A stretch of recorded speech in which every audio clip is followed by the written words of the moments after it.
ஒரு எழுத்தாளனுடைய எழுத்துக்கள் 190% மக்களின் இதயங்களை தொடுமேயானால் அவன் சிறந்த எழுத்தாளனாக கருதப்படுகிறான். அதுவே 190% மக்களின் இதயங்களை மாற்றினால் அவன் மாபெரும் சாதனையாளனாகிறான் என்பது ஒரு புதுமொழி. ஏறக்குறைய 40 ஆண்டுகால போராட்டத்துக்கு அப்புறம் இந்த படத்தை எடுத்து இன்னும் சிறந்த எழுத்தாளனா இல்லை சாதனையாளனா இந்த ரிசல்ட்டுக்காக காத்துட்ருக்கிறேன். எப்படி +2 முடிச்சுட்டு நீட்டு தேர்வு எழுதி காத்துட்ருக்காங்களோ அந்த மாதிரி மக்களுடைய தீர்ப்புக்காக நான் காத்துட்ருக்கிறேன். மக்கள் இந்த இதை ஏற்று எனக்கு ஒரு நல்ல தீர்ப்பு கொடுத்துட்டாங்கன்னா அடுத்து என்னுடைய கலைப்பயணம் நிச்சயமாக மக்களுக்கு தேவையான நிறைய கருத்துக்களை சொல்லக்கூடிய வகைகளை படங்கள் எடுக்க தயாராக இருக்கிறேன். இந்த படத்தை பொறுத்த வகையில் ஒரு விஷயம் சொல்கிறேன். இந்த படத்தை பொறுத்த வகையில் எப்படி இந்த படம் பார்த்தா எப்படி இருக்கும் அப்படின்னா, ஒரு பனிபடர்ந்த மலைகளுக்கு மத்தியில் அழகான ஒரு ஆற்றங்கரையில் தோப்புகளும் துறவுகளும் சுற்றி நிறைந்த ஒரு இடத்துல பச்சை பசேல்னு பசுமையான போர் விரித்தது மாதிரியான ஒரு பச்சை புல்வெளியும் நடுவில் பனியை சுமந்து வர்ற அந்த தென்றல் காற்றை போர்வியாக போத்திட்டு போனால் எப்படி இருக்கும், அந்த மாதிரி இனிமையாக சுவையாக இருக்கும் இந்த படம். அமைதியான, ஆர்ப்பாட்டம் இல்லாத, அடிதடி ரத்தம் இதெல்லாம் இல்லாத ஒரு அழகான ஒரு அமைதியான படம். மக்களுக்கு நான் இதன் மூலம் சொல்லிக்கிற விஷயம் என்னென்னா, இந்த படத்தை திரைப்படத்தில் பாருங்கள், திரையரங்குகளில் பாருங்கள். இந்த படத்தை பார்த்துட்டு நீங்கள் வீட்டுக்கு போனீங்கன்னா, வீட்டுக்கு போனதுக்கப்புறம் ஒரு செகண்ட் அப்படி யோசிச்சிங்கன்னா உங்களுக்கு யோசிக்க தோணும், நிச்சயமாக தோணும். இந்த படம் பார்த்துட்டு போன உடனே இந்த படத்தில் ஏதோ சொல்லியிருக்கானே, அது என்ன விஷயம், அது நமக்கு புரியலையே அப்படிங்கிற மாதிரி ஒரு கேள்விக்குறி உங்களுக்கு வரும். அப்படி அந்த கேள்விக்குறி வரும்போது நீங்கள் திரும்பவும் திரையரங்கில் இந்த படத்தை பார்த்தீங்கன்னா, இந்த படத்தில் ஒரு 5 சூட்சுமம் மறைந்திருக்கு. 2வது முறை நீங்கள் பார்க்கும்போது நிச்சயமாக அந்த 5 சூட்சுமம் உங்களுக்கு புரியும். அதை நீங்கள் படத்தில் பார்த்துட்டு எனக்கு சொன்னால் நான் சந்தோஷப்படுவேன். நன்றி.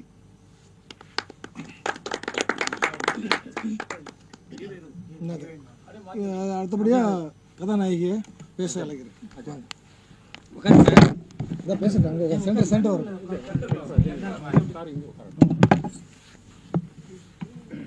எல்லாருக்கும் வணக்கம் எல்லாருக்கும்.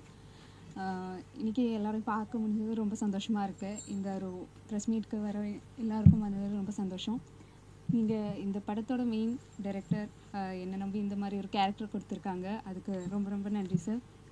எல்லாருக்கும் இந்த கேமரா சார் சந்துரு சார், அப்புறம் dance master Ramesh sir, Kamal sir இருக்காங்க, இதில் ஹீரோஸாக இருக்கிற கிரண் அண்ணா, விபின் அண்ணா, ஷாதுல் அண்ணா எல்லாரும் ரொம்ப சப்போர்ட்டிவாக இருந்தாங்க. இந்த படம் February 13th ரிலீஸ் ஆகுது. ஸோ எல்லாருமே தியேட்டரில் போய் பார்க்கணும், ரொம்ப சப்போர்ட் பண்ணணும். இது வரைக்கும் இருந்த மாதிரி சப்போர்ட் இருக்கணும். தேங்க்யூ.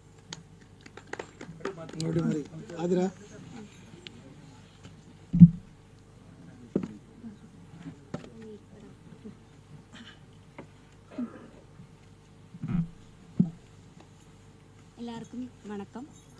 13ஆம் தேதி ரிலீஸ் பண்ணுற அந்த மூவி எல்லோரும் பார்க்கணும்.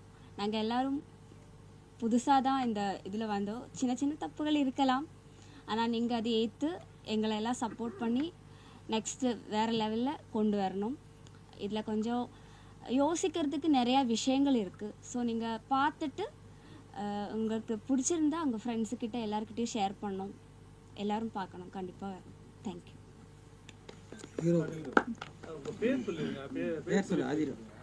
என்னோட பேரு ஆதிரா, எங்க ஊரு கேரளா.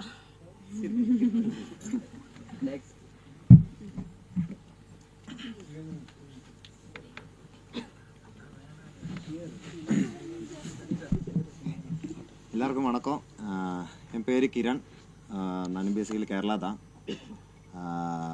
முதல்ல எனக்கு இப்படி ஒரு கேரக்டர் கொடுத்து என்னை இதில் நடிக்க வச்ச கஜேந்திர சாருக்கு ரொம்ப தேங்க்ஸ். அப்புறம் நம்ம டீம் மெம்பர்ஸ் எல்லாம், cameraman Chandru sir, Kamal sir, அப்புறம் அசோசியேட் டைரக்டர்ஸ், மியூசிக், நம்ம மொத்த டீமும் அவ்வளோ சூப்பராக ஒர்க் பண்ணிட்டேன். அவ்வளோவும் ரிஸ்க் எடுத்து அவ்வளோவும் பிரச்சனைகளை ஃபேஸ் பண்ணி அவர் என்ன பண்ணதோட எனக்கு தெரியாது. அந்த அளவில் ஒரு ரிஸ்க் எடுத்திருக்கு. ஒரு 3 வருஷம் 4 வருஷமாக அவர் அந்த அளவுக்கு ரிஸ்க் எடுத்ததுக்கு பின்னாடி அப்படியே அலைஞ்சிட்டே இருக்கும். அப்போ அதுக்கான ரிசல்ட்டு கண்டிப்பாக ஆடியன்ஸ் தான் கொடுக்கணும். கண்டிப்பாக எல்லோரும் மூவி பார்க்கணும், எங்களை ப்ளஸ் பண்ணணும். நீங்கள் கொடுக்கணும் அந்த அப்ரிசியேஷன் தான் எங்களுக்கு இன்னும் ஒரு நெக்ஸ்ட் ப்ராஜெக்டில் வந்து இன்ஸ்பிரேஷனாக இருக்கும். அப்போ எல்லாருமே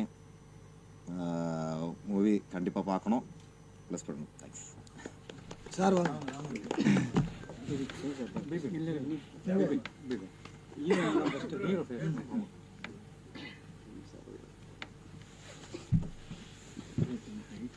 எல்லாருக்கும் வணக்கம். முதல்ல இங்கே வந்திருக்கும் அத்தனை ரிப்போர்ட்டர்ஸுக்கும் கூப்பிட்ட உடனே வந்து எங்களை ரிசீவ் பண்ணதுக்கு ரொம்ப தேங்க்ஸ். படம் பார்த்து எல்லோரும் நான் பிடிச்சிருக்குன்னு நினைக்கிறேன். ஃபஸ்ட்டு என்னோடய டேரக்டர் சாருக்கு நன்றி சொல்லிக்கிறேன். ஏன்னா எங்களை இந்த படத்தில் சூஸ் பண்ணதுக்கு, தப்புகளை சரி பண்ணி பெட்டராக பண்ண வச்சதுக்கு, அதே மாதிரி கேமரா பின்னாடி நின்று சலிக்காமல் எங்களை இந்த ஸ்க்ரீனில் கொண்டு வந்த சந்துரு சார், அப்புறம் பார்த்த எல்லா சாங்லேயுமே வந்து இவ்வளோ எனர்ஜியாக கொடுத்த எங்களோட dance master sir Ramesh Reddy sir, அவங்களுக்கு ஒரு பெரிய நன்றி. அதே மாதிரி எங்கள் கூட நடித்த அஜன்யா, அப்புறம் ஆதிரா, சாதுல் ப்ரோ, அப்புறம் கிரண் அண்ணா, அப்புறம் நம்ம சப்போர்ட்டாக வந்து ஏடி சார், அப்புறம் எங்கள் அண்ணா அவங்க பேர் சரணா ஞாபகம் வரல, சோனால. எல்லாருக்கும் ரொம்ப தேங்க்ஸ் கூட இருந்து சப்போர்ட் பண்ணதுக்கு. அப்புறம் எங்கள் மியூசிக் மகேந்திரன் சார், அவங்களுக்கு ஒரு பெரிய நன்றி. படத்துக்கு இவ்வளோ நல்லா மியூசிக் பண்ணதுக்கு. வர 13ஆம் நாள் படம் ரிலீஸ் ஆகுது. ஸோ கண்டிப்பாக நீங்கள் எல்லோரும் வந்து தியேட்டரில் பார்த்து எங்களுக்கு சப்போர்ட் பண்ணணும். புதிய முகங்கள், புதிய ஒரு படம். ஸோ எல்லோரும் நல்லா சப்போர்ட் பண்ணி எங்களை அடுத்த கட்டத்துக்கு கொண்டு போகணும். நீங்கள் உங்கள் சப்போர்ட் இருக்குன்னு நினைக்கிறேன். ஸோ எங்கள் கூட இருந்து இன்னும் அடுத்த நிலைமைக்கு எங்களை கொண்டு போகணும்னு நம்பிக்கையோடு இருக்கேன். தேங்க்யூ.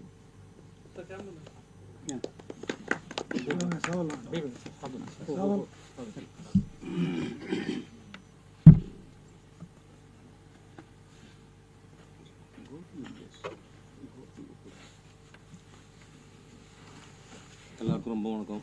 என் பேர் ஷாதுல் ப்ரௌன். நான் வந்து கேரளா. எனக்கு தமிழ் அவ்வளோ வராது, எனக்கு தப்பாக மன்னிச்சிடணும். நான் இந்த ஃபஸ்ட் டைம் தான் எனக்கு இந்த ஃபிலிமினை குறித்து A to Z தெரியாது. கஜேந்திர சார் தான் மட்டும் எனக்கு எல்லாமே கற்றுக் கொடுத்தது. அதே மாதிரி எனக்கு இந்த படத்துக்காக சஜஷன் பண்ணது ஷினோஜ் மானந்தவாடி, இந்த மேக்கப் அவர் தான், அவருக்கு நன்றி சொல்கிறேன். அதே மாதிரி Ajanya madam, Kiran sir, Vipin sir, dance master sir, cameraman sir, அதே மாதிரி ஆதி சார், பழனி சார், எல்லாருக்கும் ഇവിടെ എല്ലാ യൂണിറ്റുകൾക്കും എല്ലാവർക്കും ഒരു നന്ദി சொல்கிறேன். Thank you so much.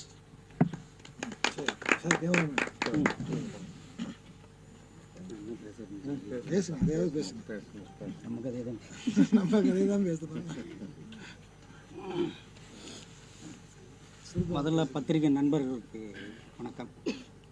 மதித்து எல்லோரும் வந்ததுனால இந்த படத்தை பற்றி சொல்லணுன்னா, டைரக்டர் 40 வருஷமாக போராடணும்னு சொன்னார். அதில் 3 வருஷமாக நான் போராடிட்டேன் அவர் கூட இந்த படத்தை. அப்புறம் நான் அந்த உசிலம்பட்டியில் நான் ஒரு 5-6 படம் பண்ணியிருக்கேன். உசிலம்பட்டியில் ஷூட்டிங்கில் என்னை பார்த்துட்டு வந்து, நான் ஒரு டைரக்டர் படம் பண்ணால் நீங்கள் தான் கேமராமேன் சொல்லி என்கிட்ட வந்து சொன்னார். கண்டிப்பாக பண்ணுவோம் சார்னு சொன்னேன். எனக்கு அங்கே ரூம் போட்டு கொடுத்து எல்லோரும் வர வச்சு எல்லோரும் பேசணும், அந்த கதையை பற்றி பேசணும், கதை நல்லா இருக்குன்னு. அவர் நண்பர்கள்லாம் கை விட்டாங்க. எப்படியாவது நம்ம 2 பேர் சேர்ந்து இந்த படத்தை முடிப்போம் அப்படின்னு சொல்லி அவருக்கு வாக்கு கொடுத்தேன். அதே மாதிரி பிள்ளையார் சொல்லி போட்டோம். மைக்கேல் ராய் சார் அங்கே மதுரையில் பார்த்தேன், அவரையும் கூப்பிட்டு வந்து உள்ளே உட்கார வச்சு இது எப்படியாவது ஆரம்பிக்கலாம்னு சொல்லி இந்த படத்தை ஆரம்பித்து இன்றைக்கி முடித்து கொண்டு வந்திருக்கேன். இதை தேட்டர் வரைக்கும் கொண்டு போகிறதுக்கு உங்கள் கையில் தான் இருக்குது. எல்லாத்தையும் சின்ன படங்களெல்லாம் கொஞ்சம் ஊக்குவிச்சு நல்லா சப்போர்ட் பண்ணிங்கனாக்கா இந்த மாதிரி சின்ன டைரக்டர், சின்ன கேமராமேன், எல்லா டெக்னீஷியனும் வளருவாங்க. அப்புறம் இந்த படத்தில் ஒர்க் பண்ண music director, dance master, makeup man வரல, மற்ற 3 ஹீரோக்கள், 2 heroine, Michael Roy sir, villain sir, co director எல்லாருமே இது கூட இருந்து ஒத்துழைச்சாங்க. அதனால் நல்லபடியாக அந்த படத்தை முடித்து கொண்டு வந்து சேர்த்துருக்கோம். இனி உங்கள் கையில் தான் இருக்குது. நன்றி, வணக்கம். சார் சார் வாங்க, நான் அவர் வரட்டும்.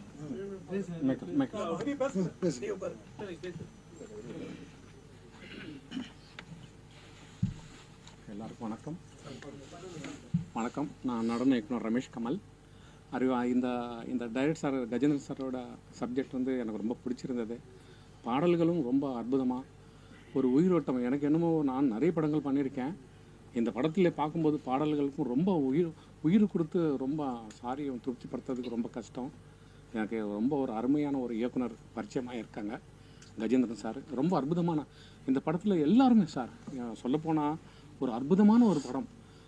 3 இடத்துல எல்லாமே நான் எங்கே போனாலும் எந்த தியேட்டரில் போய் இந்த படம் பார்த்தாலும் சரி 3 இடத்துல கிளாப்ஸ் தட்டிருக்காங்க. எல்லாருமே கை தட்டிருக்காங்க. எல்லா ஊடக நண்பர்களும் பத்திரிகை ஆசிரியர்களும் இந்த படத்தில் நடிச்சிருக்கிற கதாநாயகிங்க ஏதோ ஒரு நிறைய படங்கள் பண்ண மாதிரி பண்ணியிருக்காங்க. இந்த Bipin, Sathul, Kiran and Ajanya, Aathira, Michael Raj sir, இசையமைப்பாளர் Thiru Mahendran sir, gold Chandra cameraman, co director too and Panneerselvam sir, எல்லாருமே ரொம்ப அற்புதமாக எல்லாருமே கஷ்டப்பட்டு பண்ணோம் சொல்லுவாங்க.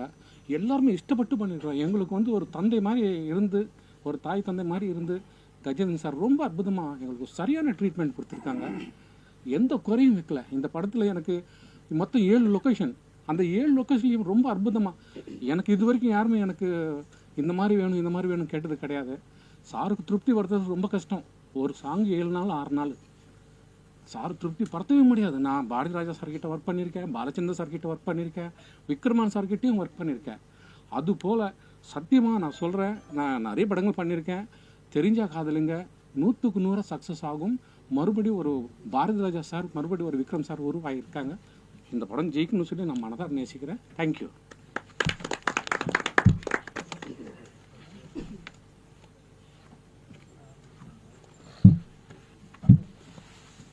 எல்லாருக்கும் வணக்கம் சார். என்ன இந்த பையன் பேர் மைக்கேல் ராஜ். என்ன இந்த படத்தில் அறிமுகப்படுத்திய டைரக்டர் கஜேந்திரன் அவர்களுக்கு நன்றி தெரிவித்துக் கொள்கிறேன். நான் 1992 ஃபிலிம் ஆர்ட்ஸ் அகாடமின்னு சொல்லிட்டு திருவான்மையூரில் இருந்துச்சு. அதில் நடிப்பு பயிற்சி முடித்தேன். ஒரு 34 வருஷம் போராட்டம். இப்போ தான் சார் எனக்கு ஒரு கேரக்டரை கொடுத்து என்னையே நடிகன் ஆக்கியிருக்காரு. அதனால் சார்கிட்ட அறிமுகப்படுத்தின கேமராமேன் சவுந்தர் அவர்களுக்கு நன்றி சார். ஆமாம், எல்லாரும் வந்து தேட்டரில் வந்து பார்த்து எங்களை மாதிரி புதுமுக கலைஞர்களை ஒரு வெற்றியடைய செய்யணும்னு சொல்லிட்டு எங்கள் படத்தையும் வெற்றியடைய செய்யணும்னு சொல்லிட்டு தாழ்மையுடன் கேட்டுக்கொள்கிறேன். வணக்கம்.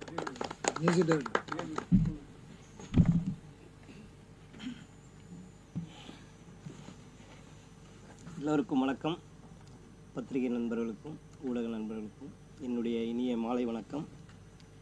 முதல்ல வந்து என்னை பெற்றெடுத்த தாய்க்கு நான் நன்றி சொல்லிக்கிறேன்.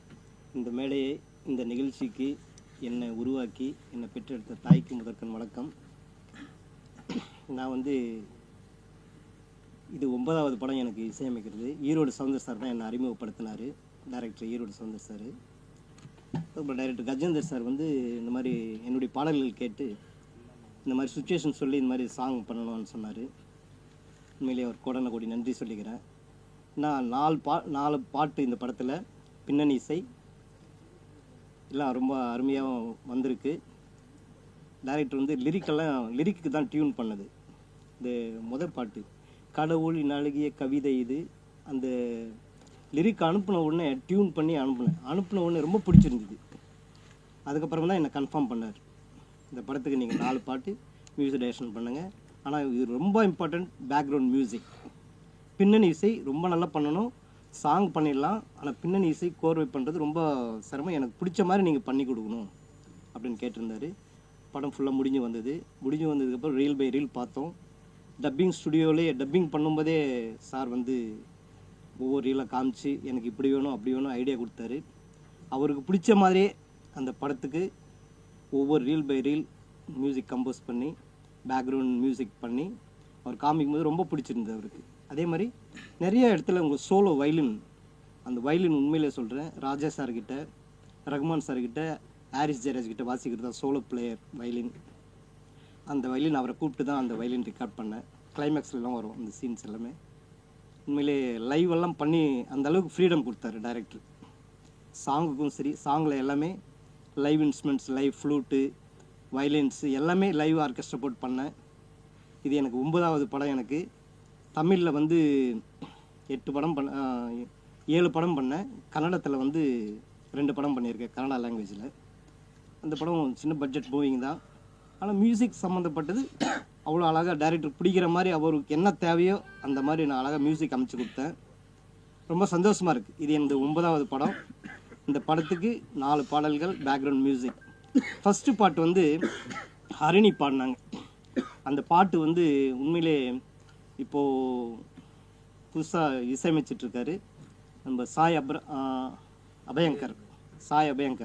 அவர் தான் ரெக்கார்டிங் பண்ணதே. அந்த ஃபஸ்ட்டு சாங் வந்து ஹரிணி பாடினாங்க. கடவுளின் அழகிய கவிதை இது. அந்த பாடல் வந்து அவர் தான் எங்களுக்கு ரெக்கார்ட் பண்ணி, உண்மையில் சொல்கிறேன், ஃப்ரான்சிஸ் டிடிஎஸ் 5.1 அந்த சாங்ஸ் எல்லாம் மிக்ஸ் பண்ணி கொடுத்தாரு ஃப்ரான்சிஸ். அதே மாதிரி கமலா ஸ்டுடியோஸ் சாலிகிராமத்தில், அந்த ஸ்டுடியோவில் தான் சாங்கெல்லாம் ரெக்கார்டிங் பண்ணேன். ஃபஸ்ட்டு சாங் வந்து ஹரிணி பாடினாங்க. 2வது சாங் வந்து முகேஷ் பாடினார். மூணாவது சாங் வந்து பிரசன்னா, விவி பிரசன்னா. 4வது பாடல் வந்து நியூ சிங்கர்ஸ் எல்லாமே 2 பேர் பாடினாங்க. நடராஜ் அப்புறம் மோனிகான்னு சொல்லிட்டு ஒரு சிங்கர். இந்த 4 பாடல்களும் ரொம்ப அருமையாக வந்திருக்கு. இதான் நீங்கள் பார்த்துருப்பீங்க. உண்மையிலே இந்த படத்துக்கு வந்து ரொம்ப சிரமப்பட்டு ஒரு 30 நாளுக்கு மேலே ஆயிடுச்சு. பேக்ரவுண்ட் மியூசிக் மட்டும் சாங்ஸ் குயிக்காக முடிச்சிட்டேன். ஒரு 1 வீக் 10 டேஸில் முடித்தேன் ஒவ்வொரு சாங்கும். ஆனால் பின்னணி இசை மட்டும் 1 மந்த்துக்கு மேலே ஆயிடுச்சு. டைரக்டருக்கு பிடிச்ச மாதிரி சில சீன்ஸ் எல்லாம் இதை மாற்றுங்க அதை மாற்றுங்க, நிறைய கரெக்ஷன் டைரக்டருடைய விருப்பப்படி இந்த படத்துக்கு பின்னணி அமைச்சு கொடுத்தேன். உண்மையை ரொம்ப சந்தோஷமாக இருக்குது. இந்த காதலர் தினத்தன்னைக்கு உண்மையிலே இந்த படம் 13ஆம் தேதி ரிலீஸ். மறுநாள் February 14. இந்த 14 அன்னைக்கு இந்த உண்மையிலே இந்த தெரிஞ்சா காதலிங்க இந்த மூவியை எல்லோரும் தியேட்டரில் வந்து படம் பார்த்தா சந்தோஷமாக இருக்கும், பார்ப்பீங்க. அந்த அளவுக்கு ஒரு அருமையான ஒரு காதல் காவியம். உண்மையிலே இந்த இயக்குனருக்கு நன்றி சொல்லிக்கிறேன். இந்த படத்துக்கு எனக்கு வாய்ப்பு கொடுத்து இந்த 4 பாடல்கள் பேக்ரவுண்ட் பின்னணி இசைக்கு வாய்ப்பு கொடுத்ததுக்கு ரொம்ப ரொம்ப கோடி நன்றி சொல்லிக்கிறேன். தேங்க்யூ. சரி, வித் யுவர் பெர்மிஷன் ஒரு 10 நிமிஷம் நான் பேசி நன்றி சொல்லிக்கிறேன். இவங்க எல்லாரும் நிறையா பேசுவாங்கன்னு நினச்சேன். கம்மியாக பேசுகிறதுனால நான் கொஞ்சம் அதிகமாக பேசிக்கிறேன் இப்போ.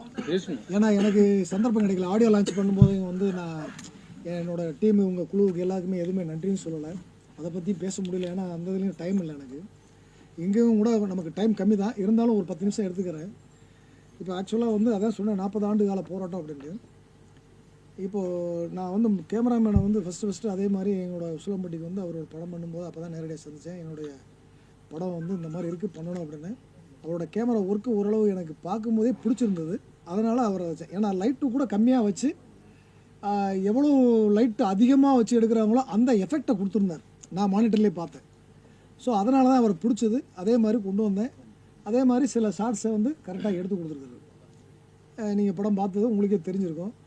அதே மாதிரி அந்த லைட்டிங் நான் கொடுத்த லைட்டிங்கில் ஒரே லைட்டில் 10 லைட்டு போட்டு எடுத்த மாதிரி எனக்கு ஷார்ட் எடுத்து கொடுத்துருக்காரு. ஸோ நான் என்ன எதிர்பார்த்தனோ அது. இதை விட என்னென்னா ஒரு இன்வால்மெண்ட்டு. ஒரு நான் போய் அப்படி அங்கே நின்று அப்படி பார்த்தேன்னா நேராக வருவார் பின்னாடி, இந்த இடத்துல க்ரெயின் போடணும் அதானே, க்ரெயின் போட்டு இங்கேருந்து அப்படி பிளானிங் வரணும் அதானே அப்படின்னு. நான் என்ன மைண்டில் நினைக்கிறேனோ அதை அப்படியே அவர் சொல்லுவார், அதே மாதிரி எடுத்து கொடுப்பார். ஸோ இந்த அளவுக்கு ஒரு இன்வால்மெண்ட்டு சப்ஜெக்டில் இருந்துச்சு அவர்கிட்ட, ஒரு புரிதல் இருந்துச்சு. அதனால தான் நாங்கள் வந்து இந்த அளவுக்கு ஒரு இதை கொடுக்க முடிஞ்சது. ஆனால் பட்ஜெட்டு வந்து ரொம்ப கம்மியான பட்ஜெட்டு. என்னால் முழுக்க வந்து பல கோடியில் இன்வெஸ்ட் பண்ண முடியல. அதனால் அதுலேயே இவ்வளோ பண்ணியிருக்கார். இப்போது இன்னும் பட்ஜெட்டு கொஞ்சம் அதிகமாக இருந்தால் அவர் பண்ணக்கூடிய லெவலே வேறு லெவல் பண்ணுவாங்க. அதனால் அந்த கேமராமேனுக்கு இந்த நேரத்தில் இந்த தருணத்தில் நான் ஒரு நன்றி சொல்லிக்கிறேன். அவர்கிட்ட ஏற்கனவே சொல்லியிருக்கேன், பாலு மகேந்திரா ரேஞ்சுக்கு வரணும், நீங்கள் கேமராவில் அவார்டு வாங்குவீங்க, கண்டிப்பாக அதுக்கு நான் சந்தர்ப்பம் தரேன்னு சொல்லியிருக்கிறேன். அதே மாதிரி செய்வாருங்கிறத நம்பிக்கை இருக்குது. அந்த வாழ்த்துக்களையும் நான் சொல்லிக்கிறேன். இந்த நேரத்தில் அவருக்கு நன்றி சொல்லிக்கிறேன். அடுத்து நான் ரொம்ப நன்றி சொல்ல வேண்டிய இன்னொரு இது என்னென்னா ஹீரோயினி. இன்றைக்கி ப்ரெசண்ட் இந்த சூழ்நிலையில் நான் வந்து ஏற்கனவே எத்தனையோ ஹீரோயினி இந்த கதைக்காக நான் தேடி இருக்கேன், செலக்ட் பண்ணியிருக்கிறேன். ஒரு ஹீரோயின்லாம் அட்வான்ஸ் எல்லாம் போயிடுச்சு, அவங்களால நடிக்க முடியல. ஒரு ப்ராப்தம் கூட சொல்லலாம், இது இவங்க தான் நடிக்கணும் அப்படிங்கிற ஒரு ப்ராப்தம்னு கூட சொல்லலாம். அந்த மாதிரி வந்தது. இந்த ஹீரோயினியை நான் போய் பார்க்கும்போது ஒரு சின்ன பொண்ணை அப்படியே ஒரு தாவணியை கட்டிட்டு அப்படி வந்து முன்னாடி நின்று உடனே மற்ற என் கூட வந்திருந்தாங்க எல்லாரும், நிறைய ஒரு 5 பேர் வந்திருந்தாங்க. வந்துட்டு பார்த்துட்டு என்ன சார் இந்த பொண்ணை வந்து பார்க்குறீங்க அப்படின்னு, இருங்க பார்த்துட்டு போவோம் அப்படின்னு ஸ்டில் எடுத்துகிட்டு எல்லாம் பண்ணிவிட்டு வந்துட்டோம். இவங்ககிட்ட சொல்லலை ஹீரோயின் நீங்கள் தான் அப்படின்றது ஃபிக்ஸ் பண்ணலை. நான் போய் ரிசல்ட் பார்த்துட்டு உங்களுக்கு ஃபோன் பண்ணுறேன்னு சொல்லிட்டு வந்துட்டேன். வந்த பின்னாடி என் கூட வரும்போது காரில் வரும்போதே 5 பேருமே என் கூட வந்து 5 பேருமே சொல்கிறாங்க, கேமராமேன் முதற்கொண்டு, சார் இந்த பொண்ணு வந்து பல்லு வேறு ஒரு பல்லு எக்ஸ்ட்ரா இருக்குது, அதனால் அதை வந்து நீங்கள் மைனஸ் பாயிண்ட்டாக இருக்கும், கேமராவில் காட்டும்போது ஒரு மாதிரி இருக்கும் அப்படின்னாரு. இப்படி எல்லாருமே டிஸ்கஸ் பண்ணாங்க. எல்லாருமே வந்து ஒத்துக்கல, ஹீரோயினியாக ஒத்துக்கல. எனக்கு வந்து ஒரே ஒரு ஸ்டில்லு மட்டும் இம்ப்ரெஸ் பண்ணிச்சு. அந்த ஒரு ஸ்டில் தான் இந்த பொண்ணை ஹீரோயினியாக செலக்ட் பண்ணுறதுக்கு என்னை இன்டியூஸ்மெண்ட் பண்ணிச்சு. அதனால் மைனஸ் பாயிண்ட் எது இருக்கோ அதை ப்ளஸ் பாயிண்ட்டாக ஆக்கிடுறேன் அப்படின்னு சொல்லிட்டு தான் ஒரு சேலஞ்சோடு தான் அந்த பொண்ணை ஹீரோயினியாக இன்ட்ரடியூஸ் பண்ணேன். இன்ட்ரடியூஸ் பண்ணதில் இப்போ நான் என்ன சொல்ல வந்தேன்னா, ஏற்கனவே படம் வந்து நான் ஹீரோயினியாக பேசுறதுக்கு முன்னாடியே சார் எவ்வளோ சம்பளம் தருவீங்க அப்படின்னு கேட்டவங்களாம் நிறைய பேர் இருக்காங்க. சரி நீங்கள் எவ்வளோ எதிர்பார்க்குறீங்க சார், நீங்கள் என்ன பட்ஜெட்டில் போட்டிருக்கிறீங்க, ஸோ நான் என்ன எதிர்பார்க்குறீங்கன்னு கேட்ட அடுத்த நிமிஷம் அவங்க கேட்ட கேள்வி, பட்ஜெட்டில் நீங்கள் என்ன போட்டிருக்கிறீங்க அமௌண்ட்டு அப்படின்னு. ஸோ புதுசாக நடிக்கிறதுக்கு ஒரு வாய்ப்பு கொடுக்குறேன். அப்படிலாம் கேட்டவங்களாம் இருக்கிறாங்க என்கிட்ட. இப்போது இன்னைக்கு வரைக்கும் ஸ்டில் நவ் என்கிட்ட 10 பைசா கூட பணம் வாங்காமல், டிரான்ஸ்போர்ட்டு கூட வாங்காமல் ஒரு ஹீரோயினி எனக்கு நடிச்சு கொடுத்துருக்காங்க. அதுக்காக அவங்களுக்கு நான் ரொம்ப நன்றி சொல்ல கடமைப்பட்டிருக்கிறேன். அவங்க அப்பா அம்மா அதே மாதிரி. அவங்க அப்பா வந்து ரொம்ப ஜென்டில்மேன், பக்கா ஜென்டில்மேன். அவர் வந்து நான் பஸ் ஃபேருக்கு 1000 ரூபா கொடுப்பேன், இது வாங்க மாட்டேன்னு சொல்லுவோம். அவங்க அம்மாட்ட கொடுப்பேன், வாங்க மாட்டேன்னு சொல்லுவாங்க. ஏன் வாங்க மாட்டேங்கிறீங்க அப்படின்னா, எங்கள் அப்பா எங்களை கொண்டு போட்டுருவார் அப்படின்னு. ஸோ அவர் அதே, சார் நீங்கள் இவ்வளோ ரிஸ்க் எடுக்கிறீங்க, உங்களுக்கு எங்களால் ஃபைனான்ஸ் பண்ண முடியலையே அப்படின்ற வருத்தம் தான் இருக்கே தவிர, மற்றபடி எங்களால் முடிஞ்ச எந்த ஹெல்ப்பையாவது பண்ணுறோம் சார்னு சொல்லிட்டு இன்ன வரைக்கும் டிரான்ஸ்போர்ட் கூட வாங்கினதில்லை. அதனால் அதுக்கு ஒரு நன்றி. அது மாதிரி செகண்ட் ஹீரோயினி அவங்களும் வந்து என்னோட கோஆப்ரேஷன் பண்ணாங்க. யாரும் அவங்களுக்கு சம்பளம் கொடுக்கல, பட் எனக்கு கூட எல்லாம் கோஆப்ரேட் பண்ணி நடிச்சு கொடுத்தாங்க. அதுக்காக நன்றி சொல்ல கடமைப்பட்டிருக்கிறேன். அடுத்து மியூசிக் டைரக்டரை பற்றி சொல்ல வேணும்னா அவரே நிறையா சொல்லிட்டாரு. இப்போது அதே மாதிரி தான் அந்த கடவுளின் அழகிய கவிதை சாங்கு வந்து நான் லிரிக் கொடுத்தேன். லிரிக் போட்டு ஒரு 10 நாள் டைம் எடுத்தார். லிரிக் கொடுத்து அடுத்த நிமிஷமே எனக்கு டியூனை போட்டு அனுப்புனார். நான் நேரடியாக கூட இல்லை, ஆனால் சுச்சுவேஷன் சொல்லிட்டு போயிட்டேன், இதுதான் லிரிக்கு, இதுக்கு எனக்கு டியூன் அழகாக வேணும் அப்படின்னு. டியூனை போட்டு அனுப்புனார். கேட்ட உடனே எனக்கு பிடிச்சிச்சு, கேட்சாச்சு. ஒரே டியூன் தான். கேட்ட உடனே சார் நல்லா இருக்கே, இதை அப்படியே அழகுபடுத்துங்க அப்படின்னு சொல்லிட்டு சொன்னேன். அழகுபடுத்தி அழகாக கொடுத்தாங்க. ஹரிணிகிட்ட போய் பாட வச்சோம். அந்த ஹரிணிட்டையும் சொன்னேன் 14 வயசு பொண்ணு பாடிட்டு வர மாதிரி அப்படின்னு. அவங்களும் அந்த குரலை கொஞ்சம் சேஞ்ச் பண்ணி அழகாக பாடி கொடுத்தாங்க. இதுக்கப்புறம் இந்த 60 நொடிகள் சாங்கில் தான் ஒரு 4-5 டியூனை போட்டு கொடுத்தாரு. எனக்கு பிடிக்கல சார், இந்த டியூன்லாம் பிடிக்கல, நீங்கள் ஓன் டைம் எடுத்துக்கோங்க, எத்தனை நாள் வேணாலும் எடுத்துக்கங்க.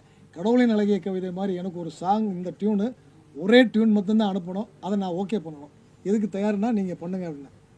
ஒரு 15 நாள் கிட்ட கூட வரல, என் ஃபோனு கூட பண்ணலை, எங்கே போனார் என்ன பண்ணாருன்னு தெரியல. 15ஆவது நாள் வந்து நான் ஷூட்டிங் ஸ்பாட்டில் இருக்கேன். ஒரு டியூன் எனக்கு வாட்ஸ்அப்பில் அனுப்புகிறாரு. அதை போட்டு கேட்குறேன், என்னோடய டீமோடு கேட்குறோம்.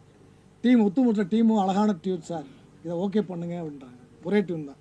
அப்படி ஓகே பண்ணதான் 60 நொடிகள் சாங்.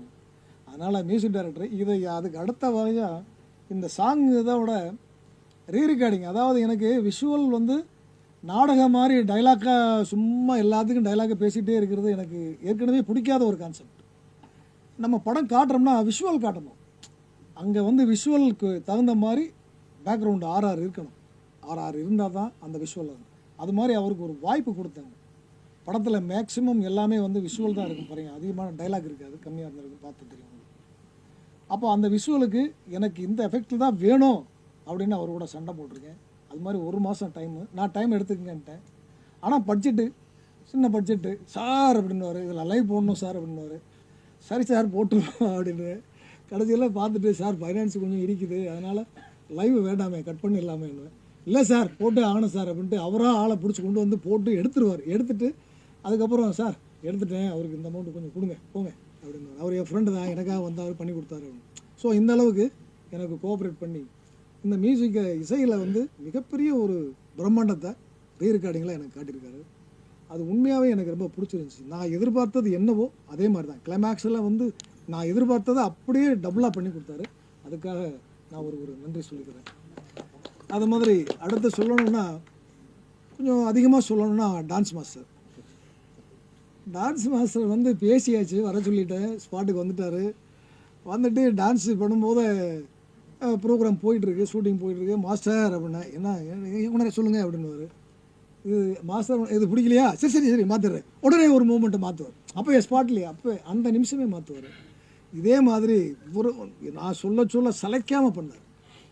எனக்கு மாஸ்டர் அப்படின்னா மாஸ்டர் அப்படியா சரியா தம்பி மாற்று அப்படின்றவார். உடனே கமல் உடனே ஓடி போய் டான்ஸ் மூமெண்ட் வேறு மாற்றிடுவார். அப்படி மாற்றி அப்படி கொடுத்துட்டு கடைசியாகவும் ஒரு வார்த்தையும் சொன்னார், நீங்கள் வந்து என்னைய கொத்தடிமையாக நடத்துறீங்க அப்படின்னாரு. இது வந்து நான் தேனி டிஸ்ட்ரிக்ட்டு, வருசநாடு, முறுக்கோடை, ஓட்டணை, அது அப்புறம் ஆண்டிப்பட்டி, சிலம்பட்டி, வைகடம், அரியமான் பீச்சு, காரங்காடு, முடிவீரன் பட்டினம். நீங்கள் பேசும்போது சொன்னீங்க ஒரு 5 விஷயத்தை இம்ப்ரெஸ் பண்ணணும் அப்படின்னு சொன்னீங்க. என்னென்ன மாதிரி விஷயத்தை வந்து நீங்கள் அதில் உள்ளார நீங்கள் படம் பார்த்துட்டு வாங்க, அப்புறம் தான் சொல்லுவேன். பார்த்துட்டு தான் சொல்லுவேன். நான் இப்போ சொன்னால் அது ஓப்பன் ஆகிடும், சஸ்பென்ஸ். சார் ட்ரெய்லர் பார்த்தா ஹீரோனுக்கு தம் அடிக்கிற மாதிரி இருக்குது, அது மேலே வச்சுங்க என்ன சதீஷ் சொன்னாங்க. செகண்ட் ஹீரோயின், அதாவது அதில் ஒரு டைலாக் வரும், காதலுக்காக அப்படின்னு சொல்லி ஒரு டைலாக் வரும். அவன் வந்து அந்த சிகரெட்டை அந்த பொண்ணை வந்து கெடுத்துடுறான் கடைசிக்கு. அதாவது லவ் பண்ணுறேன் அப்படிங்கிற அந்த ஒரு காரணத்துக்காக அவன் சொல்கிறதெல்லாம் அந்த பொண்ணு செய்கிறான். அதுதான் அது விஷயம். அப்போ அந்த காதலில் மயங்கி காதலுக்காக இப்படி தப்பு பண்ணி வெட்டியாக கெட்டு போகிறீங்களே அப்படிங்கிற ஒரு மெசேஜ் தான். அதனால் காதலுங்கிறதுனால இப்படி சொல்லி ஏமாந்துடாதீங்க அப்படிங்கிறத அதில் விசேஷம். ஆமாம் 16. அதில் வந்து அந்த ஒரு விஷயத்துக்காக தான் அதை வந்து மாற்றினாங்க. அதாவது நீங்கள் சொன்னீங்க இல்லையா சிகரெட் பிடிச்ச அந்த டைலாக் தான், இந்த ஜென்மத்திலேயே எல்லாத்தையும் அனுபவிச்சிடணும் அப்படின்னு சொல்லி அவன் சிகரெட்டை கற்றுக் கொடுக்குறான். அது வந்து நீங்கள் ஃபஸ்ட்டு +2 படிக்கிற மாதிரி காட்டுறீங்க, டீனேஜ் பொண்ணை கெடுக்கிற மாதிரி ஒரு சூழ்நிலை அது. அதனால் 16+ங்கிறது குடும்பத்தோடு வந்து பார்க்கட்டும் அப்படிங்கிறத அவங்க சொன்ன ரீசன். சென்சார் போர்டில் எனக்கு சொன்ன ரீசன் அதுதான். ஏன் வந்து அந்த ஒரு டைலாக்காக தான் கொடுத்துருக்கணும், மற்றபடி எதுக்காக இல்லை. ஆனால் 16+ங்கிறது 16 வயசில் இருக்கிறவங்க, 18 வயசு கீழே இருக்கிறவங்க அவங்க அப்பா அம்மா பெர்மிஷனோட வந்து படம் பார்க்கட்டும், இல்லை அவங்க அப்பா அம்மாவோட கூட்டிகிட்டு வந்து பார்க்கட்டும் அப்படிங்கிறதா அது அப்படின்னு சொல்லுவாங்க. அப்பா அம்மாவோட சேர்ந்து வந்து பார்ப்பாங்க சார். ஏன்னா ஸ்டூடெண்ட்ஸ் தனியாக வந்து பார்க்கறது ஓகே, 16+னாவே அப்பா அம்மா வீட்டில் கூட்ட மாட்டாங்க. 16+ங்கிறது இப்போ நமக்கு தான் தெரியுது, மக்களுக்கு வந்து அதெல்லாம் பார்க்கல. ஸ்டூடெண்ட்ஸ் காலேஜ் பசங்க வந்து பார்த்துருவாங்க. ஆமாம் தெரியாமல் எங்கள் அப்பா அம்மா ஃபேமிலியோட வந்து பார்க்க சொல்லும் போது அது சாத்தியமானு கேட்குறேன். ஏன் பார்க்க மாட்டாங்க? எப்படி பார்ப்பாங்கன்றேன். இதில் மெசேஜ் சொல்லிருக்கேன். நீங்களே சொல்லுவீங்க ஒரு பொண்ணு டம் அடிக்கிறான்னு. டம் அடிச்சாவே மேக்ஸிமம் தமிழ் கலாச்சாரத்துக்கு வந்து அது ஒருத்தே வராது. பெண்கள் டம் அடிச்சா பிடிக்காது. இன்னும் வந்து நம்ம தமிழ் கலாச்சாரம்னு ஃபீல்டு இதெல்லாம் நம்ம இதில் தான் பத்திரிகையிலையும் வீடியோவில் தான் பேசிகிட்டு இருக்கிறோம். ரியல் லைஃப்பில் பார்த்துருக்கீங்களா எத்தனை பொண்ணுங்க பாரில் போய் தண்ணி அடிக்கிறாங்க? நான் காட்டணுமா உங்களுக்கு? இன்றைக்கி சென்னை சிட்டியில் வாங்க, எங்கள் கிராமத்திலேயே காட்டுறேன் வாங்க. கிராமத்திலேயே பாரில் போய் தண்ணி அடிக்கிற பொண்ணுங்க இருக்காங்க, சிகரெட் அடிக்கிற பொண்ணுங்க இருக்காங்க. அதை தான் இது வந்து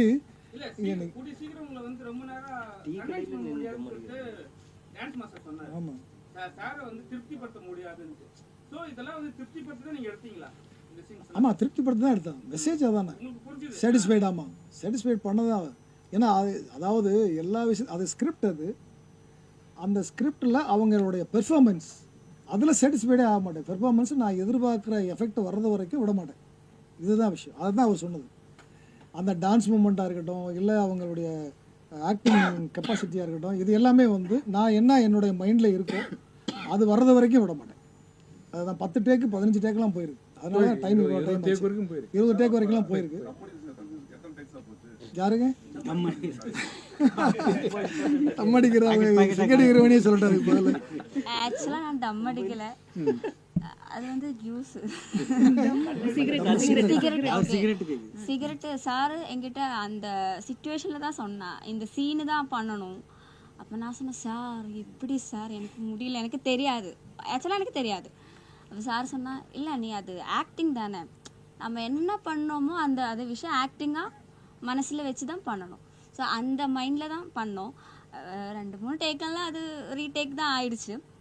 ஆனால் அது சாருக்கு அந்த லாஸ்ட் விஷுவல் இல்லையா, அந்த சிகரெட்டை பிடிச்சி பண்ணுறது, அது சாருக்கு ஓகே. ஸோ அதனால தான் பண்ணது. வந்து வில்லேஜ்லேயே எடுத்தீங்க, வில்லேஜில் காட்டியிருக்கீங்க மலைவாழ் மக்களுடைய. அங்கேயே நீங்கள் பண்ணியிருக்கலாமே, அதை சிட்டிக்கு கொண்டு வந்தீங்க அந்த கதையை. என்னோடதா? சிட்டிக்கு வந்து இப்போ ஓப்பனிங்கே வந்து சிட்டியில் தான் ஓப்பன் பண்ணுறோம். இவங்க 3 பேரும் ஃப்ரெண்ட்ஸு சிட்டியில் தான் இருக்காங்க. அவன் சாமியார் ஆக போகிறேன்றான். அவனுடைய எய்மே வந்து விவேகானந்தர் மாதிரி பெரிய ஞானியாகி மக்களுக்கு போதனை பண்ணணும் அப்படிங்கிறது அவனுடைய கேரக்டர். இவங்க 3 பேரும் ஒரே க்ளோஸ் ஃப்ரெண்டு. அங்கே வந்து அந்த பொண்ணு வந்து தாயில்லா பொண்ணு, தாத்தா மட்டும்தான் இருக்கிறாரு. அந்த பொண்ணுக்கு ஆதரவு அங்கே இருக்கிற தாத்தா. அந்த தாத்தாவை மர்டர் பண்ணிடுறாங்க. மர்டர் பண்ணிவிட்டு அந்த குரூப் வந்து இவன் இந்த பொண்ணையும் தேடிட்டு இருக்காங்க. அப்போ அங்கேருந்து தப்பிக்கிறதுக்கு வேறு வழி இல்லை. அவனுக்கு தெரிஞ்ச ஒரே இடம் சென்னையில் அவனுடைய ஃப்ரெண்ட்ஸ். அதனால் அங்கே கொண்டு வரோம், கூட்டிகிட்டு வந்துடுறாங்க. ஏன்னா அந்த ஊரில் விட்டால் அவனை மர்டர் பண்ணிடுவாங்க அந்த பொண்ணை. சார் 13ஆம் தேதி 7-8 படம் ரிலீஸ் ஆகுது சார். ஆமாம் சரிங்களா, நிறைய படங்கள் வந்து இப்போ புக் பண்ணிட்டாங்க, தேட்டர்ஸ்லாம் புக் பண்ணிட்டாங்க. எத்தனை தேட்டர் உங்களுக்கு கிடச்சிருக்கு? எவ்வளோ தேட்டர் ரிலீஸ் பண்ண போகிறீங்க? மால்லலாம் உங்களுக்கு ஸ்க்ரீனிங் கிடச்சிருக்கா? எனக்கு 40 தேட்டர் கிடச்சிருக்கு சார். மால் தேட்டர் தான், எல்லாமே காம்ப்ளெக்ஸ் தான். நான் பிஎன்சியே வேணான்னு தான் சொல்லிட்டேன். தேட்டர் வந்து எனக்கு மால் தேட்டர் காம்ப்ளெக்ஸை தான் கன்ஃபார்ம் பண்ணுங்க அப்படின்னு சொல்லியிருக்கிறேன். அது வந்து ஒரு 40 தேட்டர் கிடச்சிருக்கு, எல்லாமே மால் தேட்டர் தான்.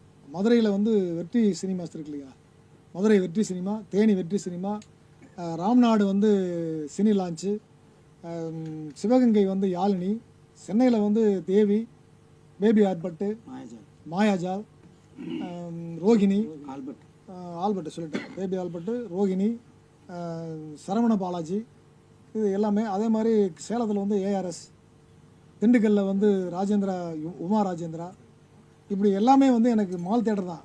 நாகர்கோவிலில் வந்து வசந்தம் பேலஸ், வசந்தம் பேலஸ், அந்த இது எல்லாமே மால் தேட்டர்ஸ் தான் எனக்கு கிடச்சிருக்கு. இல்லை சார், பிஎன்சியெல்லாம் வந்து படம், பிஎன்சியெல்லாம் தேட்டரில் போய் படம் பார்க்குறது இல்லை. இப்போ மால் தேட்டரில் தான் வந்து ஆன்லைனில் புக் பண்ணி போய் பார்க்குறாங்க. இப்போ பிஎன்சியில் இருக்கிறவங்க, எங்கள் கிராமத்தில் இருக்கிற ஒருத்தர் மதுரை வெற்றி தேட்டருக்கு ஆன்லைனில் புக் பண்ணி போய் சினிமா பார்க்குறாங்க.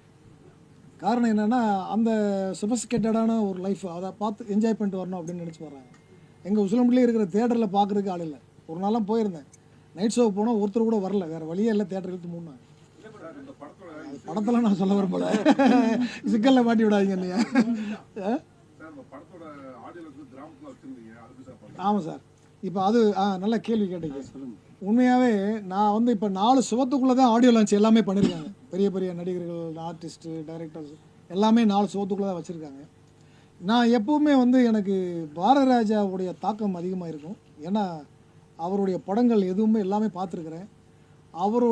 அவரை என்னுடைய மானசீக குருவாக ஏற்றுக்கிட்டேன். அவருடைய தாக்கம் என்கிட்ட இருக்கும்.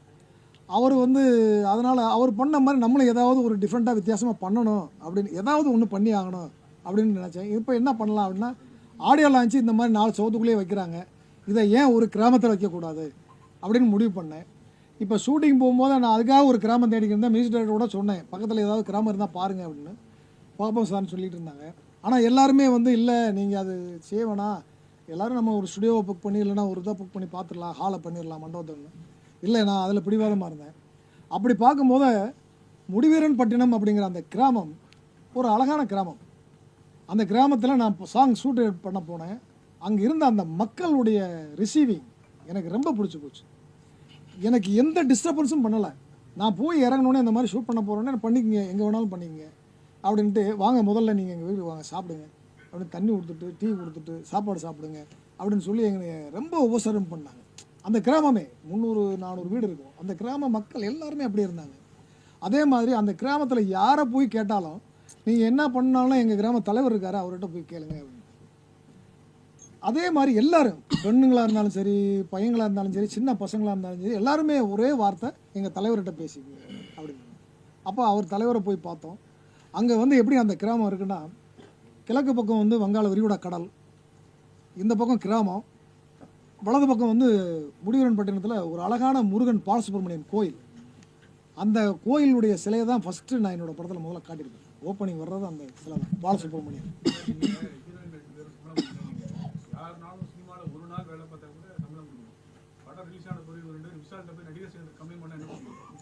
கம்ப்ளைண்ட் பண்ணட்டும், கம்ப்ளைண்ட் பண்ணிட்டு பப்ளிசிட்டி ஆகட்டும், அப்படியாவது. எனக்கு சென்சார் சர்டிஃபிகேட் கிடைச்சிச்சு இல்லை, இல்லை சார், அது வேற விஷயம். படம் நல்லா ஓடிச்சுன்னா நான் செய்யக்கூடியதே வேற, அதை நான் சொல்லக்கூடாது, சொல்லாம செயலில் காட்டுறேன். நிச்சயமா சாதனை பண்ணிட்டு இருக்காங்க. நீங்க காமெடிக்காக அவங்கள வந்து அதே இடத்துல வச்சு போர்ட்ரேட் பண்றது தவறான ஒரு சாங்கில் தான் யூஸ் பண்ணியிருக்கிறேன். சாங்கில் தான் ஒரு காமெடிக்காக நீங்கள் அவங்கள யூஸ் பண்ணிக்கிறீங்க, போர்ட்ரேட் எந்த பண்ணுறீங்க. எந்த அவங்க எகென்ஸ்டாக போராட்டம் பண்ணாங்க. இல்லையே, பாட்டில் வரியே வருது, திருநங்கை காதலையும் ஏற்றுக்கடா, மதிச்சு ஏற்றுக்கடான்னு சொல்லியிருக்கேன். பாட்டை தாண்டி ஒரு பிட்டு வச்சிருக்கீங்க, ஒரு காமெடி சீன் மாதிரி. அவங்க வந்து பெரிய இந்த 2 பேர் முன்னாடி வந்துட்டு அந்த முத்தம் கொடுத்துட்டு வந்து அது ரொம்ப இன்னைக்கு எவ்வளோ துறையில் எவ்வளோ சாதனை பண்ணிட்டு இருக்காங்க. நீங்கள் ஒரு நல்ல விஷயமா காமிச்சிருக்கீங்க. இல்லை சார், இப்போ அது வந்து என்னென்னா, அவன் சாமியாராக போகிறான், அவனை டீஸ் பண்ணுறானுங்க, அப்படி தான். அவங்கள இன்சல்ட் பண்ணுறது கிடையாது. இப்போ வந்து அவங்கள இன்சல்ட் பண்ணுறதா அந்த சீனை நீங்கள் நினச்சிங்கன்னா அது தப்பு. இவனை வந்து அவனை அந்த லௌகீக வாழ்க்கைக்குள்ளே இழுக்கிறதுக்கு அது ஒரு ஆரம்பம், அப்படித்தான். அந்த மாதிரி தான் பண்ணியிருக்கனே தவிர அவங்கள இழிவுபடுத்தணும். அதிலே வரியில் தான் வருது, திருநங்கை காதலையும் மதிச்சு நீ ஏற்றுக்கடா அப்படின்னு. அந்த வரியை கவிஞர்கிட்டே போட சொல்லு. சரிங்களா?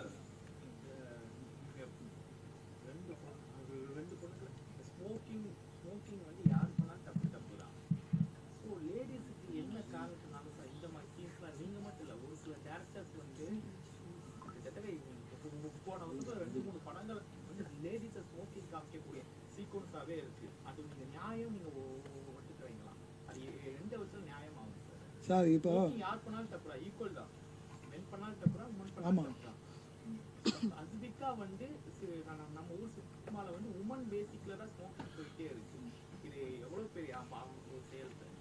இப்போ தப்புன்னு எப்படி சொல்றீங்க? இல்லை சார், தப்புன்னு எப்படி சொல்ற, அதை பார்த்து தானே. அதுதான் இப்போ தப்பை வந்து இந்த தப்பு இதை செய்யாத அப்படின்னு சொல்கிறோம், அவ்வளோதான். மெசேஜ் சொல்கிறதுக்காக தான். இதை வந்து காதலுக்காக அப்படின்னு சொல்லி உன்னை ஏமாத்துறான், ஸ்மோக் பண்ண வைக்கிறான், தண்ணி அடிக்க வைக்கிறான், இதுக்கெல்லாம் ஏமாறாதீங்க அப்படின்னு ஒரு மெசேஜ் தான் சொல்கிறோம். அப்படிங்கும்போது தப்பை காட்டாமல் நம்ம எப்படி மெசேஜ் சொல்ல முடியும்? ஏன் அப்படி நினைக்கக்கூடாது? இப்படி நினைக்க வேண்டியதானே? தப்பு காதலுக்காக நீங்கள் சிகரெட் அடிக்காதீங்க அப்படின்னு நினைக்கிறேன், அதைத்தானே சொல்கிறேன் நான். அதைத்தானே நினைக்கணும். ஏன் ராங்காக போகிறீங்க? நெகட்டிவ் அப்ரோச், பாசிட்டிவ் அப்ரோச்சுக்கு வாங்க. அதனால தான் அது வந்து வரும், நிச்சயமாக வரும்ன்ற நம்பிக்கையில் இருக்கிறேன். அதனால் ஓகே சார், ஓகே, நன்றி. ஓகே, ரொம்ப அதாவது ஒரு நேரம் வந்து எங்களுடைய இதை ஆதரவு கொடுத்ததுக்கு ரொம்ப நன்றி. இதில் இன்னொரு விஷயம் நான் சொல்லிக்கிறேன். என்னோட கையில் இருக்கிற பேனாவை விட உங்களோட கையில் இருக்கிற பேனாவுக்கு சக்தி அதிகம். ஏன்னா உங்களுடைய பேனா எங்களை ரொம்ப உச்சத்துக்கும் கொண்டு போகும், ரொம்ப கீழே தாழ்த்தியும் கொண்டு போயிடும். அதனால் எங்களை கொஞ்சம் தயவு செஞ்சு உச்சத்துக்கு கொண்டு போகிறதுக்கு உங்களுடைய பேனாக்களை பயன்படுத்தணும்னு வேண்டிக்கிட்டு இங்கே வந்து எனக்கு கோஆபரேட் பண்ணவங்க அனைவருக்கும் என்னுடைய அக்ரிலேண்ட் ஃபிலிம்ஸ்